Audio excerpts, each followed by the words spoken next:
उत्तराखंड की पवित्र चारधाम यात्रा की शुरुआत 22 अप्रैल से हो रही है, जिसको लेकर सरकार द्वारा यात्रियों के दर्शन करने के लिए ऑनलाइन बुकिंग सुविधा ओपन कर दी है।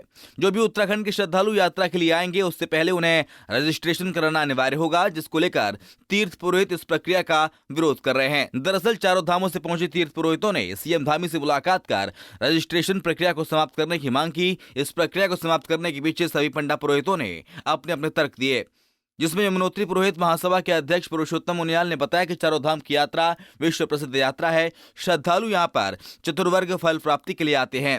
श्रद्धालुओं का मानना है कि चारों धाम की यात्रा की शुरुआत यमुनोत्री से होती है, जिसकी मान्यता है कि यमुनोत्री में भक्ति प्रदान होती है, गंगोत्री में ज्ञान प्राप्त होता है, केदारनाथ में वैराग्य और बद्रीनाथ में मोक्ष प्राप्ति के लिए श्रद्धालु आते हैं, जिसे सरकार रजिस्ट्रेशन की बाध्यता कर धामों में संख्या निश्चित कर रही है, जो कि गलत है।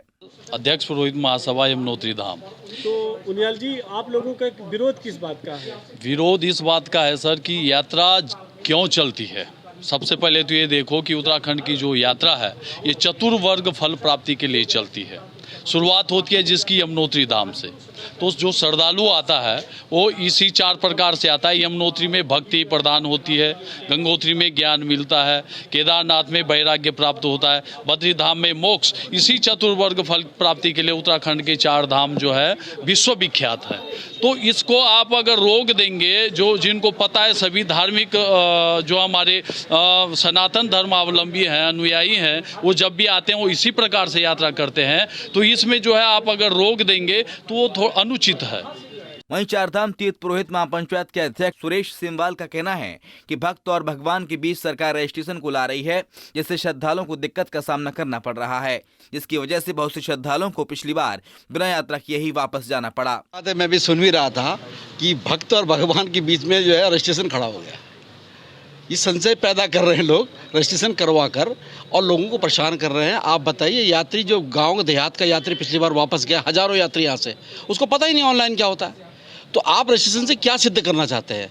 यात्री यहाँ पर जिस प्रकार से पहले भी आता था वो आए, और आप उनकी गणना करिए, उनका डाटा लीजिए, ऋषिकेश में लीजिए, उत्तरकाशी में लीजिए, और उनको जाने दीजिए।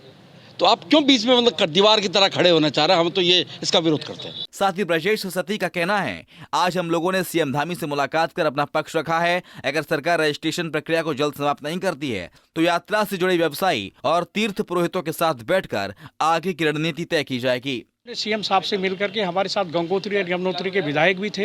हम चारों धामों के तीर्थ पुरोहितों ने सीएम साहब से यही मांग की है कि जो पंजीकरण की जो ऑनलाइन सुविधा की बात की जा रही है, उसको तुरंत जो है समाप्त किया जाए, और यह पूरी तरह से अव्यावहारिक है। सरकार अगर इस पर संज्ञान नहीं लेती है तो निश्चित रूप से हमारे तीर्थ पुरोहितों के साथ ही जो स्थानीय लोग हैं, ट्रेवल एजेंसी से जुड़े हुए लोग हैं, होटल व्यवसायी हैं, वो निरंतर हमारे संपर्क में हैं, और उन लोगों का कहना यह है कि अगर सरकार नहीं मानती है तो जल्द ही सब लोगों की एक आम बैठक बुलाई जाएगी और आगे की रणनीति इस पर तय की जाएगी। बता दें कि चारधाम बायोमेट्रिक रजिस्ट्रेशन के लिए आपके पास पहचान पत्र होना जरूरी है। इसमें आधार कार्ड, मतदाता पहचान पत्र, पैन नंबर, ड्राइविंग लाइसेंस या पासपोर्ट भी हो सकता है। पंजाब KCTV के लिए देहरादून से आशीष रमोला की रिपोर्ट। हमसे जुड़े रहने के लिए हमारे YouTube चैनल को सब्सक्राइब करें और नई वीडियो की नोटिफिकेशन के लिए बेल आइकॉन को दबाएं। अगर आप ये वीडियो Facebook पर देख रहे हैं तो लाइक जरूर करें और ज्यादा से ज्यादा शेयर करें। धन्यवाद।